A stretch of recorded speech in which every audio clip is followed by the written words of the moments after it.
सम्माननीय बंधुओं, आज मैंने हिंदुस्तान पेपर में मनु जोसेफ का, जो लेखक और पत्रकार हैं, एक लेख पढ़ा। वह लेख संतुलित है। वे सुझाव दे रहे हैं कि जो लोग नफरत वाले भाषण दे करके अपना राजनीतिक कद बढ़ाना चाहते हैं, उन पर कड़ाई से प्रतिबंध लगाया जाना चाहिए। उनका यह सुझाव सही है।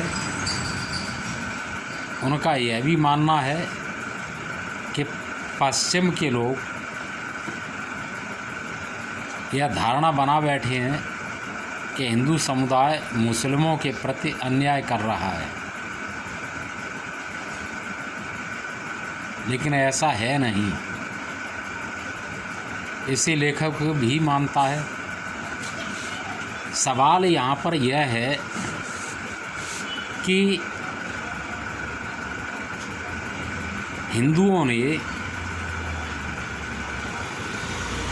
अपना आधे से अधिक राष्ट्र खो दिया है। 1000 वर्ष के कार्यकाल में भारत ने हजारों आक्रमण सहे, करोड़ों का कत्ल हुआ है, हजारों बार लूट को झेला है, करोड़ों की औरतों के बलात्कार सहे हैं, दर्जनों बार सैकड़ों औरतों ने मिलकर के इस्लामी आतंकवाद के कारण अग्निदाह किया है। अभी 75 वर्ष पहले भारत के टुकड़े किए गए, और इसी सवाल पर लेकर के कि हिंदू मुस्लिम एक साथ नहीं रह सकती, और उसमें 90 वर्ष के स्वतंत्रता संग्राम में 7,32,000 लोगों का बलिदान हुआ, लेकिन विभाजन के समय एक सप्ताह में मात्र 12 लाख से ज़्यादा लोगों की लाशें ज़मीन पर बिछ गईं।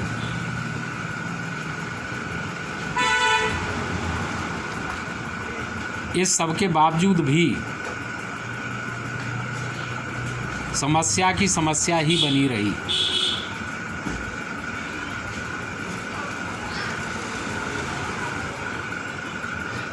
हिंदुस्तान अंग्रेजी दास्ता से मुक्त हुआ या नहीं हुआ, यह एक अलग प्रश्न है, लेकिन 1947 के बाद मुस्लिमों को जनसंख्या से दूना क्षेत्र दिया गया। उसके बाद भी वे यहाँ पर रह गए, और जो लोग पाकिस्तान चले गए थे उनको गांधी नेहरू कांग्रेस ने फिर बुला लिया और उनको विशेष अधिकार दे दिए। भाई, हम यह जानना चाहते हैं कि आखिर उन्होंने देश के लिए ऐसा क्या खास किया है जिसके लिए उनको विशेष अधिकार दिए गए, और हमने ऐसा क्या देश के साथ विश्वासघात किया है, अपराध किया है कि हम आज भी 2म दर्जे के नागरिक हैं। हमारी कमाई खून पसीने की उन पर लुटाई जाती है। हिंदू मंदिरों पर टैक्स लगता है, मस्जिदों को 40,000 रुपया हर महीना दिया जाता है। हिंदू नाट होने की स्थिति में भी दूसरी शादी नहीं कर सकता है। मुस्लिम अनगिनत शादी कर सकते हैं और 4 बीवियां एक साथ रख सकते हैं। सबकी जनसंख्या भारत में 4 गुनी हुई है इन 75 वर्षों में, और मुस्लिमों की जनसंख्या 75 गुनी हो गई, 15 गुनी हो गई है। यानी आज भारत में 3 व्यक्तियों में से 1 व्यक्ति मुस्लिम है। जो 20 करोड़ मुस्लिमों की बात करते हैं, ये बिल्कुल झूठ बोला जाता है।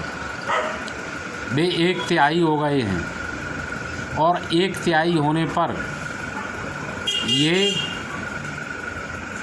किसी भी देश में दूसरे धर्मों के संप्रदायों के लोगों को चैन से नहीं रहने देती हैं, उनके साथ जिहाद शुरू कर देती हैं और यह इन्होंने भारत में फिर से शुरू कर दिया है।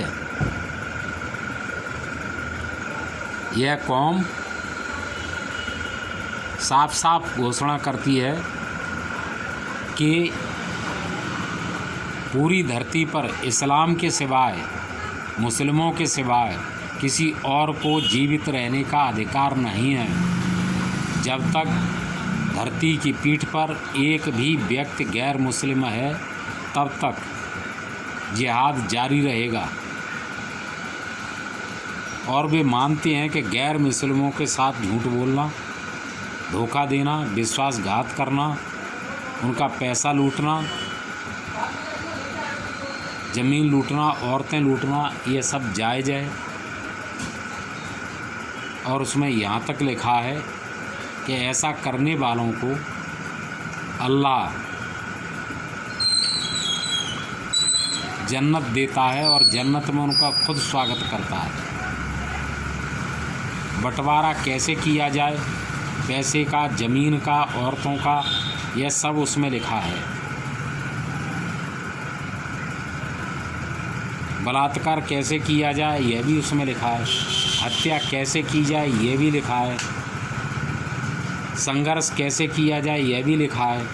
जब कमज़ोर हो तब कैसे मेल जोल बना करके, भाईचारा बना करके शांति से रहा जाए, लेकिन दोस्ती नहीं की जाए, विश्वास नहीं किए जाए। ये सब आदेश निर्देश कुरान में और हदीसों में हैं, लेकिन दुनिया में यह किसी को नहीं दिखाई देता है। अब समस्या यह है कि क्या हिंदुओं को जीवित रहने का और समानता का अधिकार है या नहीं है? उनके भी कुछ मौलिक अधिकार, मानवाधिकार हैं या नहीं हैं? कि सब कुछ इस्लाम की भेंट चढ़ा दिया जाए। हम कितना बर्दाश्त करें, कितना और खोएं कि जब इनकी भूख शांति हो जाए। आखिर हमारे पास रास्ता क्या है, चारा क्या है, हमें क्या करना चाहिए, कितना बर्दाश्त करना चाहिए, कब तक बर्दाश्त करना चाहिए? अब यह आखिरी समय है, या तो हमें लड़ना है या अपना अस्तित्व मिटाना है। तो जो लोग अपना अस्तित्व खोने के लिए तैयार नहीं हैं, वे लोग तो विरोध करेंगे, कर रहे हैं, करना चाहिए, मैं भी उनके साथ हूँ। हम अपना अस्तित्व नहीं खोना चाहते हैं और हमारा अस्तित्व मिटे तो युद्ध करके मिटे, लड़ कर के हम अपना अस्तित्व मिटाएंगे। हम मर कर के, एक तरफा हिंसा सह करके, गला कटवा करके नहीं मरना चाहते हैं। हम जंग करके बहादुरों की तरीके से